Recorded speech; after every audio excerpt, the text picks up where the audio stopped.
హైదరాబాద్ లో జరగబోయే మనీ మంత్ర money manifestation classes కి ఇప్పుడే కాల్ చేసి రిజిస్టర్ అవ్వండి. నమస్తే రమ్మగారు. నమస్తే జయ. గుండు భీమన్న సిరీస్ చేస్తున్నాం రమ్మగారు. ఒక ముసలి బిచ్చగాడు దొరికాడు భీమన్నకి. ఆయన సాధువుగా భావించేశాడు. కుర్రాడు ఏం చేశాడు, ఈ మహాసాధువు ఈయన దగ్గర నేను చాలా నేర్చుకున్నాను, నీ భీమన్నని అంటించాడు. అక్కడి నుంచి భీమన్న చెప్పాడనమాట కుర్రాడు, ఇవాళ నుంచి వీడు సేవ చేస్తాడు గురువు మీకు అని. సరే ఆయన అన్నాడు బిచ్చగాడు, మన దగ్గర సేవ చాలా సింపుల్ నాయనా, ఏమీ లేదు, మనకు కొన్ని సామాన్లు ఉన్నాయి, సామాన్లు జాగ్రత్తగా చూసుకో, తర్వాత నన్ను కర్ర పుచ్చుకుని నడిపిస్తే చాలు. ఒక కర్ర ఉంది, ఆ కర్రకి అవతల చివరో కొంకి యువతల చివరో కొంకి ఉన్నాయి. వెనకాల కొంకి ఆయన పట్టుకుంటాడు, ముందు కొంకి నడిచేవాడు పట్టుకోవాలన్నమాట. ఓహో. అక్కడి నుంచి సామాన్లు ఏమున్నాయి, తట్ట బుట్ట, చెంబు తపేల, తర్వాత ఏమో లోట గరిట కర్ర, అవే సామాన్లు. తర్వాత నువ్వు నడిచేటప్పుడు నువ్వు మధ్యలో ఆగక్కర్లా, నీళ్లుంటే నీళ్లు గురు అని చెప్పాలి, రాయి ఉంటే రాయి అని చెప్పు. నువ్వు నా కోసం ఆగక్కర్లా, నా చేయి పుచ్చుకుని నడిపించక్కర్లా, నువ్వు నీళ్ళని చెప్తే నేను నీళ్ళలో ఎలా నడవాలో నాకు తెలుసు అన్నాడు. బాగుందిగా. సరే వీటి సామాన్లన్నీ చూసుకున్నాడు, తట్ట బుట్ట ఉన్నాయి, తర్వాత చెంబు తపేలా ఉంది, లోట గరిట ఉన్నాయి, కర్ర ఏమో ఆయన చేతిలో ఉంది. సరే ఈ సంచి ఈ బుట్ట ఎత్తి నెత్తి మీద పెట్టుకుని ఆయన కర్ర పుచ్చుకుని నడవటం మొదలెట్టాడు. వెనకాల కర్ర ఆయన పుచ్చుకున్నాడు, నడిచొస్తుంటే మధ్యలో ఆగాడు. ఎందుకురా ఆయన ఆగక్కర్లేదని చెప్పే కదంటే, నీళ్లు గురు అన్నాడు.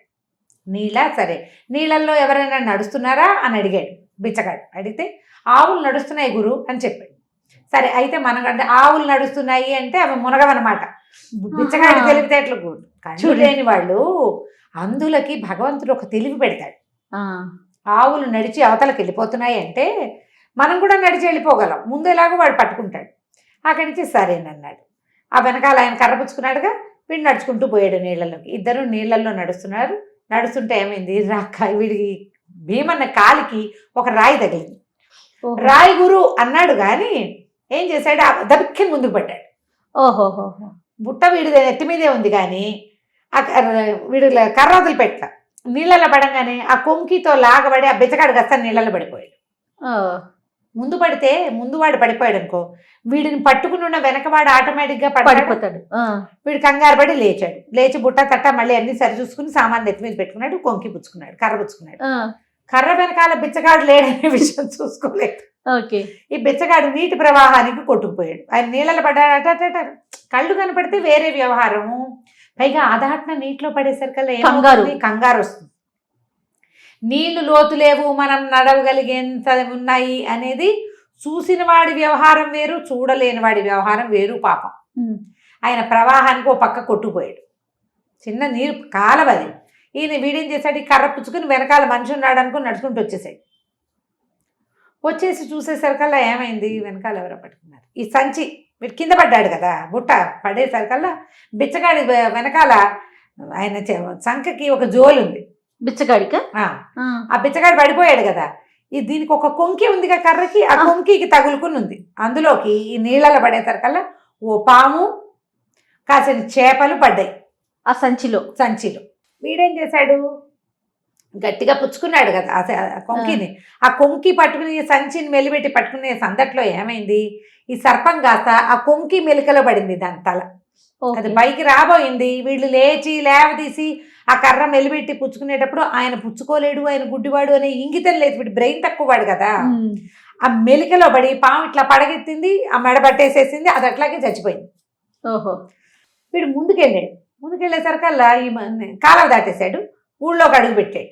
కాలువ దాటగానే ఊరుంది, జనాలందరూ చూస్తున్నారు వీడిని. తట్టబుట్ట నీళ్లతో తడిసిపోయి ఉన్నవాడు వీడు వెనకాల ఒక కర్ర పుచ్చుకుని నడుస్తున్నాడు. ఆ కర్రకున్న కొంకికి పాము ఉంది. జనాలంతా వాడికేసో చూస్తున్నారు, ఏమిట్రా పామును మోసుకొస్తున్నావు, ఏరా అమ్మో పాము అని కొంతమంది అరిచారు. ఏం మోసుకొస్తున్నావురా అని కొంతమంది అడిగారు. మా గురువుగారండి అన్నాడు. ఏం గురువురా, గురువుగారు పాములారైపోయాడు, చూసుకోరా వెనకాల, ఏ సాములారిని తెచ్చావురా అని అందరూ నవ్వేసరికల్లా వెనక్కి తిరిగి చూస్తే ఏముంది, పాము. గురువు సాధువు, ఆయన పాముగా మారిపోయాడు. ఓహో, అంతేగా. అయ్యో గురువుగారు పాముగా మారిపోయాడు, ఇదేమిటి ఇలా అయిందని ఆ సంచి తీస్తే సంచిలోంచి చేపలు ఎగరబడ్డాయి. ఏం చేయాలో తెలియలే. సరే ఇంకేం చేస్తాడు, ఆ పాముని తీసి బయట పారేశారు. చుట్టుపక్కల వాళ్ళని భయపడతాడేమోనని తీసి పారేశారు. వీడు ఇంకేం చేయలేక, అయ్యో స్వాములారి దగ్గర మా నాయనమ్మ ఏం చెప్పింది, అవ్వా నువ్వు వెళ్తే భుక్తి ముక్తి నీకు కొంచెం జ్ఞానం కూడా వస్తుంది పెద్దవాళ్ళతో తిరిగితే. చెప్పింది ఆవిడ. అయ్యో స్వాములారికి మోక్షం వచ్చినట్టుంది, ఆయన పాము అయిపోయాడు, పాము కాస్త చచ్చిపోయిందంటే స్వాములారు వెళ్ళిపోయాడు, రూపం మార్చుకున్నాడు స్వాముల వారు, అలా భావించాడు వాడు. ఆయన పడిపోయాడు, ఇది వచ్చింది, అవన్నీ వాడి బుర్రకు అందల. చుట్టుపక్కల వాళ్ళు అడిగితే వీడేం చెప్తాడు, మా స్వాములారు నేను పుచ్చుకొచ్చాను, ఆయన ఎప్పుడు పాముగా మారాడో నాకు తెలీదు, నీళ్ళలో పడిపోయాడు, నీళ్ళలో సంచి పడింది, ఆ ఇన్ఫర్మేషన్లు ఇవ్వాల. సరే అక్కడి నుంచి ఇక ఏం చేస్తాడు, తన ఊరు వైపు నడవటం మొదలుపెట్టేసరికల్లా కొంత దూరం వెళ్ళేసరికి కాలం ఒడ్డున ఈ కాలంలో పడిపోయాడే సన్యాసి, ఇది గుడిపిచ్చగాడు, ఆ ముందుకు వెళ్ళాక రేవు దొరికి ఆయన లేచి ఇచ్చి రేవులో కూర్చున్నాడు. గట్టివాడు గట్టివాడు రేవులో కూర్చుని అడుక్కుంటున్నాడు. ఆ పిచ్చగాడిని చూసేసరికి వీడికి ఒక ఉత్సాహం వచ్చింది. గురు అని పరిగెత్తుకుంటూ వచ్చి, ఇదిగోండి తట్టా బుట్ట, చెంబు తప్పేలా, లోటా గరిటె కర్రాను, ఇదిగోండి అన్నాడు. అనేసరికల్లా ఈమె గట్టిగా పొట్టాడు, దొంగ వెధవా, నన్ను నీళ్ళలో దోసేసి ఇప్పుడు మళ్ళీ నా సేవ చేయడానికి నా వెనకాల తయారవా, నా సామాన్లు అక్కడ పెట్టు అని అరిచి కేకలేశాడు. వీడికి ఇంకా సేవ చేయించుకోడు. ఏం చేస్తాడు భీమన్న, సరే ఇంకేం చేస్తాము, ఆ తట్టా బుట్ట అక్కడ పెట్టి మళ్ళీ నాయనమ్మ దగ్గరికి పోయాడు, వాళ్ళ అవ్వ దగ్గరికి. అవ్వంది, ఒరే నాయన ఎలాగురా ఇలాగా, నువ్వు స్వాములారి దగ్గర సేవ చేసి ఏదో తెస్తావనుకుంటే నీకు జ్ఞానము రాలేదు, ఇది చెప్పి జరిగిన కథ అంతా చెప్తే మా అమ్మ బాగా ఊహించింది, ఆవిడ తెలివైంది, ఏం జరిగి ఉంటుందో వీడికి అర్థం కాదు. నా స్వాములారు వేషం మార్చుకున్నారు, ఆ వేషంలో చచ్చిపోయారు, మళ్ళీ అక్కడ ప్రత్యక్షం అయ్యారు, స్వాములారు మహత్తు కలిగి ఉన్నాడని భావిస్తున్నాడు అంతే. మరి సరే ఏమైంది, కొద్ది రోజులు గడిచాయి. ఆ ఊళ్ళో ఒక మంచి శ్రీమంతుడు ఉన్నాడు. శ్రీమంతుడి దగ్గర ఒక పనివాడు ఉన్నాడు. ఆ శ్రీమంతుడికి పని పాట ఏం లేదు. ఆయన పొద్దున్న తినేసి పడుకునేవాడు, మధ్యాహ్నం లేచి మళ్ళీ ఏదో కాస్త తినేసి మళ్ళీ పడుకునేవాడు, రాత్రి మళ్ళీ తినేసి పడుకోవటమే. ఆయనకి ఏమీ పని పాట లేదు, బోల్డ్ డబ్బులు ఉన్నాయి. వంటవాడిని పెట్టుకున్నాడు. వండటం తప్పిస్తే ఇంకేం పని లేకపోవడంతో వంటవాడు కూడా కొంచెం బలిసాడు. నేను ఒక్కడనే చేయలేకపోతున్నానండి, ఇంకో మనిషిని పెట్టుకుంటానని శ్రీమంతుడిని అడిగాడు. ఆయన పెట్టుకోమన్నాడు. అప్పుడు ఆ వంటవాడు ఏం చేశాడు, వీళ్ళ ఇంటికి వచ్చి, ఏమమ్మా నాకు ఒక కుర్రాడు కావాలి పని సాయానికి, పై పనులకు సహాయం లేదు, మరి మీ ఇంట్లో పిల్లాడు ఉన్నట్టు కదా పంపిస్తావా అన్నాడు. సరే ఈవిడేమో మనవని అడిగింది, ఏరా భీమన్న పోనీ శ్రీమంతుల ఇంట్లో పని చేస్తావా అని అడిగింది. సరే పనే కదా మనకు కావాల్సింది, డబ్బులు వస్తాయి, సరే చేస్తానన్నాడు. పోయి వాళ్ళ ఇంట్లో చేరాడు. ఈ శ్రీమంతుడు ఏమిటి, పొద్దున 10 గంటలకి పలహారం చేసి పడుకుంటాడు, లేదా అన్నం తిని పడుకుంటాడు. అన్నాలే తింటారు 10-10:30 కల్లా. అన్నం తిని కాసేపు అటు ఇటు తిరిగి 12 గంటలకు విశ్రమిస్తాడు.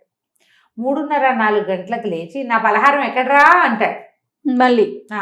అంటే ఇతను ఏం చేస్తాడు, ఏదో పట్టుకొస్తాడు తినడానికి, ఆయన అవి తినేసి మళ్ళీ కాసేపు పడుకుంటాడు. 3ంటికి ఆకలేస్తుంది అనమాట. కొంతమంది ఉంటారు ఇట్లా తిని పడుకునేవాళ్ళు, తిని పడుకోవటం అంటారు దాన్నే. అయితే లేచాక నా పలహారం ఎక్కడని మళ్ళీ ఎరిసి, మీరు తిన్నారయ్య గారు, ఇదిగోండి మీ పళ్ళెము, ఇదిగో మీ మూతి చూసుకోండి, తిన్నది మూతి కడుక్కోకుండా పడుకున్నారని చూపించేవాడు. కొన్ని రోజులు ఇలా గడిచాక వీడికి ఏమనిపించింది, వంటవాడికి పలహారం చేసే పని ఎందుకు, ఎంగిలి పళ్ళాలు చూస్తే వాడే నోరు మూసి పడుకుంటాడు, నిద్రపత్తులో ఉంటాడు అని భావించి ఎంగిలి పళ్ళాలు సిద్ధం చేసి ఆయన మూతికి కాస్త ఏదైనా ఆ రోజు చేసిన పదార్థం పూసేసి ఇదిగో మీరు తిన్నారు అని చూపించేవాడు. కొద్ది రోజులు ఇలా అలవాటు అయ్యింది వాడికి. ఆయనకి ఆకలి కాదు, ఆ వేళకి లేచి ఏదైనా తినాలని ఒక పాయింట్, పైగా వెంటనే నిద్రపోతాడు. ఇలా చేసేవాడు. అయితే ఏమైంది, రోజు ఆయన ఎంగిలి పళ్ళాలు పెట్టడం ఒక వారం గడిచింది. భీమన్న వెళ్ళి ఒక 1 వీక్ అయ్యి ఈ ఎంగిలి పళ్ళెం కింద పెట్టడం, ఆయన మూతికి మీసాలు, పెద్ద పెద్ద మీసాలు ఉంటాయి ఆయనకి, బొంగ మీసాలు, ఆ మీసాలకి కాస్త మంచం మీద ఒక నలకంత పడేయటం. తర్వాత వాడు హాయిగా కులాసాగా తన దారిని తను ఉండటం చేసేవాడు. ఒకరోజు ఏమైంది, భీమన్నకి అప్పచెప్పాడు.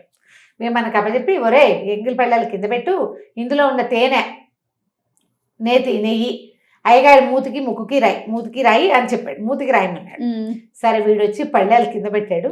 ఈయన పడుకుని నిద్రపోతున్నాడు, చిన్నగా గురక పెడుతున్నాడు కూడాను. తీరా చూస్తే ఏం చెయ్యాలి అని ఆలోచించాడు. మూతికి రాయాలా ముక్కుకి రాయాలా? మూతికి రాయాలంటే మీసాలు ఉన్నాయి, వాడు చెప్పింది మీసాలకి అని చెప్పాల, మూతికి అని చెప్పాడు. ఇప్పుడు మూతికి రాస్తే ఏమవుతుంది, మూతికి అంటది, అది మీసానికి అంటుతుంది. అతను చెప్పిన మాట నేను విన్నట్టు కాదు. పోనీ ముక్కుకి రాస్తేనో, ముక్కుతో కాదు కదా తినేది, నోటితో తింటాను, వీడికి ఈ తెలివి ఉంది. గడ్డానికి రాస్తే ఏమవుతుంది అని ఆలోచించి, అయ్యగారు ఒకసారి లేవండి అని లేపేసరికి ఆయన ఏమిట్రా అని లేచాడు. మరి ఇది పలహారం మీ మూతికి రాయాలి, మూతికి రాయమంటారు. శభాష్. ముక్కుక, మీసాలక, గడ్డానిక, దేనికి మీరు రాయమంటారు? దానికి రాస్తానని అడిగాడు. అడిగేసరి కాదు, మూతికి రాయటం ఏమిట్రా, తినడానికి పెట్టాలి కదంటే, కాదండి ఎంగిలి పెళ్ళం కింద పెట్టాను, మూతికి రాస్తాం రోజు, ఆయన రాస్తాడు, ఇవాళ నన్ను రాయమన్నాడు, మీ మూతేమో కనపడదు మీసాల్లో, దేనికి రాయమంటారో చెప్పండి అన్నాడు.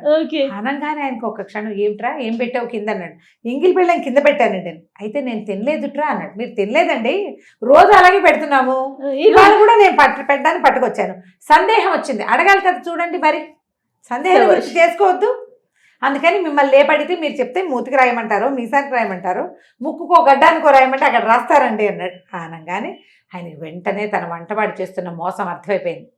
అక్కడి నుంచి హత్తెరిగా అని లేచి ముందు వంటవాడిని చెడామడా రెండు కొట్టాడు. వంటవాడికి ఎవరు లోకువా? భీమన్న లోకువా, అంతే కదా. వారం రోజులు పనిచేసిన జీతం ఇవ్వకుండా 2 దెబ్బలు కొట్టి, వెదవా నా జీవిక పాడు చేసేసావు నీ వల్ల అని కొట్టి తరిమేశాడు. మళ్ళీ భీమన్న యథాప్రకారం అవధికి వచ్చాడు. ఇప్పుడు సందేహ నివృత్తి అయిపోయింది. ఇప్పుడు వచ్చేసారి అతను ఏం చేయబోతాడో మళ్ళీ వచ్చే భాగంలో తెలుసుకుందాం. తప్పకుండా అండి. నమస్తే రమగారు. నమస్తే.